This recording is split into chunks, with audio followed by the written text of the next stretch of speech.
그렇기 때문에 개인에게 알맞은 그런 처방이 내려지는 게 아닐까 싶은데요. 맞습니다. 불안공포증을 치료하신 사례도 있을 것 같은데 네. 한번 소개해 주시죠. 네. 사례를 말씀드리겠습니다. 불안하다는 생각이 들으면 죽을 것 같은 공포감이 엄습하고 쓰러질 것 같아서 갑자기 쓰러져요. 쓰러질 것 같아서 빨리 응급실을 가야 한다는 남성 이야기입니다. 이분은 이제 50대 중반의 남성입니다. 회사를 운영하는 사장님이신데 귀에 난 혹을 보고 신장과 관련된 불안 공포증으로 판단하고 우기음이라는 이러한 신장을 든든하게 하고 활성화시키는 한약을 투여한 후에 이러한 불안 공포증이 없어졌다고 하는 경우가 있었습니다. 박사님께서 아까 4가지 장기를 말씀해 주셨는데 이분 같은 경우에는 신장과 연관된 불안증을 보이셨네요. 네. 그렇다면은 이분께서는 어떤 증상을 보고 그렇게 진단을 하신 것인지 조금 알려주세요. 네. 좀 더 자세하게 그 증상들을 말씀드리겠습니다. 어느 날 외국에 출장을 간 사이에 믿었던 회사원들이 노조를 만들어서 심한 좌절감과 스트레스로 2, 3분간 정신을 잃은 적이 있답니다. 네. 이 일로 불안 공포증이 생긴 것입니다. 말하자면 남자가 그까지 간단한 일 가지고 불안 공포증이 생긴 것이 아니라 이 사람은 그러한 요소가 있었던 것입니다. 말하자면 체질적인 요소가 있었던 것이죠.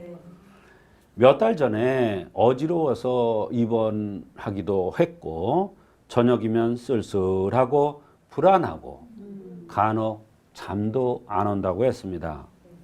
불안 정충증이 있어서 안정제를 복용 중이라고 했습니다. 죽을 것 같아서 응급실을 자주 간답니다. 한 달에 3회 정도 간다니까 아마도 일상생활이 거의 안 됐을 겁니다. 불안하다는 생각이 들면 빨리 응급실을 가지 않으면 기절할 것 같아서 정신을 잃을 것 같아서 급하게 간답니다. 그래서 가서 응급처치하면 좀 괜찮아지는 것을 자꾸 반복하는데 가만히 생각해 보니까 참 한심하단 말이에요. 그래서 근본적인 치료를 위해서 한방에 찾아왔던 것입니다. 이분은 운동을 열심히 하는데 운동을 하면 우측 그 발바닥에 한 곳이 몹시 아팠는데 이것도 바로 불안 공포증과 대단히 중요한 그러한 증상 중에 하나입니다. 그렇다면 이분 같은 경우에는 어떻게 치료가 이루어졌나요? 치료는 바로 이분은 진료 중에 뼈가 굵고요. 남자가 뼈가 굵게 생겼어요. 그런 사람이 불안공포증이 있다는 게 이해가 안 되잖아요. 사실은. 그래서 이 뼈하고 관련되는 것이 한의학에서는 귀란 말이에요. 그래서 이제 귀를 보니까 귀에 혹이 있어요. 멍울이 이만한 멍울이가 여기 딱 달려 있어요. 근데 일반 사람은 그거를 잘 모른답니다. 이분이 머리도 약간 기르고 해서 이게 살짝 덮여 있어가지고 잘 몰라요. 근데 저는 이제 요거를 해고 이렇게 귀를 본 거죠. 그랬더니 거기에 혹이 있었어요. 그래서 이것은 신장과 연관된, 콩팥과 연관된 불안 공포증으로 판단한 것이죠. 뼈가 굵다는 것은 신장과 관련된 병이 온다. 귀가 크고 귀에 혹이 있다는 것은 신장과 관련된 병이 온다는 것을 암시하는 것입니다. 따라서 이 사람은 신장과 연관된 불안 공포증이다. 이렇게 판단을 한 것이죠. 그리고 우기음을 투여했는데 상당한 효과가 있었습니다. 한약을 꾸준히 복용 후 불안한 것이 줄어들고 응급실을 요즘은 가지 않아서 너무나 좋다고 감사 인사를 한 적이 있습니다. 이 사실 뼈가 굵고 귀에 혹이 있다는 게 불안증과 어떤 연관이 있는지 모르겠거든요. 네. 어떤 연관이 있나요? 네. 이분은 이제 그 뼈도 굵고 운동도 잘하고 뼈가 굵은 사람이 뭐 힘이 좋으니까 운동 잘할 거 아닙니까? 그러한 회사 사장인데 생긴 대로 배운다는 관점에서 뼈가 굵다는 것은 신기가 허하기 쉽다는 뜻입니다. 그런 체질이다 이런 얘기예요. 신장과 연관이 있는 귀를 살펴보니까 귀에 혹도 있던 거예요. 그래서 불안 공포증이 신장 기운이 부족해서 나타난 현상으로 판단한 것입니다. 한의학에 보면 이런 내용이 나와요. 신이 허하면 헛배가 부르고 허리가 아프고 어지럽고 뒷목 어깨가 아프면서 괜히 불안하고 하품을 잘한다. 이런 내용이 나와요. 그래서 그 내용을 근거로 해서 판단을 한 것입니다. 그래서 우기환을 투여하였는데 놀라운 효과가 있었고 이 약을 복용하고 나서는 다시는 응급실을 가지 않아도 될 정도로 가볍게만 나타났다고 했습니다. 심장이 허하면은 두려움이 들고 하품을 자주 한다고 말씀을 해주셨는데 네. 그렇다면은 신장이 허하신 분들이 모두 불안증에 시달리게 되나요? 그런 건 아니죠. 그러니까 그러한 요소가 있었는데 외부적인 충격이 있었잖아요. 예, 자기가 믿거라 하는 회사원들한테 배신을 당했단 말이에요. 자기는 너무너무 회사원들한테 잘해줬다는 거예요. 그래서 사실은 뼈가 굵은 사람들이 얼마나 힘이 좋고 용감합니까? 그러나 몸이 허약해지면 그 큰 것이 흠으로 나타난다 이런 얘기예요. 그래서 신이 허한 그러한 증상들이 나타난 것입니다. 네. 그래서 이제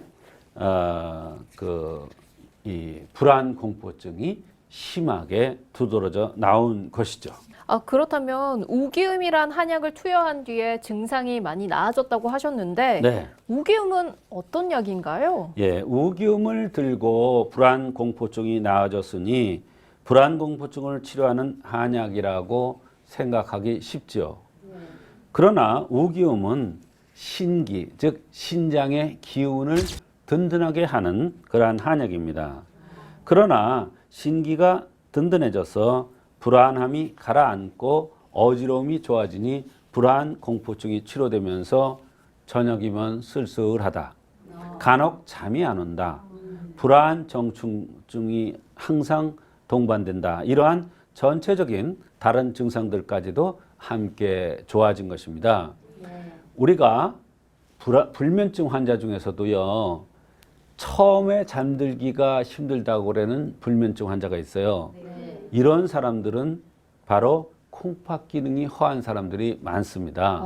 그래서 이분이 간혹 잠이 안 온다고 했고 밤이 되면 쓸쓸하다는 이러한 증상들이 있었던 것입니다. 그렇다면은 이러한 약은 오랫동안 복용하는 것이 효과가 좋을까요? 예, 그렇습니다. 허한 것을 보호해주는 약이므로 오래 복용해야 좋은 효과가 있는 것입니다.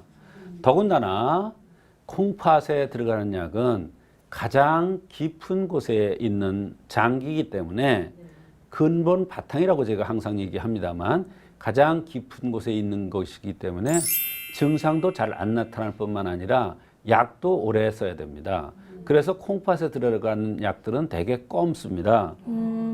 이 약은 부작용도 거의 없고 아주 없다고 해도 과언이 아니에요. 살이 찌지도 않고 간장이나 신장에 부담 가지도 않습니다. 이분이 나중에 어지럽다 해도 이 약을 투여하면 어지러움증이 없어지고 불안하다 해도 이 약을 쓰면 불안한 게 없어지고 헛배가 부르고 대변이 시원하게 안 나온다. 또는 허리가 아프다. 이래도 이 우기음을 쓰면은 이 허리의 통증이라든지 헛배가 부른 것이라든지 대변이 시원하게 안 나오는 이러한 증상들이 같이 치료됩니다. 이것은 이 약이 체질적으로 잘 맞는 한약이기 때문입니다. 그렇군요. 이 사례자분 같은 경우에는 우기음이 자신의 체질에 맞기 때문에 좋은 효과를 냈던 경우군요. 그렇습니다. 그렇다면은 체질에 따라서 같은 불안증을 갖고 있는 환자라도 다른 처방이 필요할 것 같아요. 그렇습니다. 좌기음을 쓰기도 하고 팔미환이나 신기환을 쓰기도 하고 육미지왕환을 써야 되는 경우도 있습니다. 또는 눈 밑에 담음 현상이 있으면 담음에 대한 이런 약을 써야 되는 경우도 있습니다. 같은 불안 공포증이라도 이렇게 좌기음, 팔미환, 신기환, 육미지왕환 또는 담음에 대한 약 이러한 약들을 다 쓸 수가 있는 것입니다. 아까는 우기음을 썼는데 이러한 약들을 써야 불안 공포증이 치료되는 경우도 있다. 이런 말씀입니다.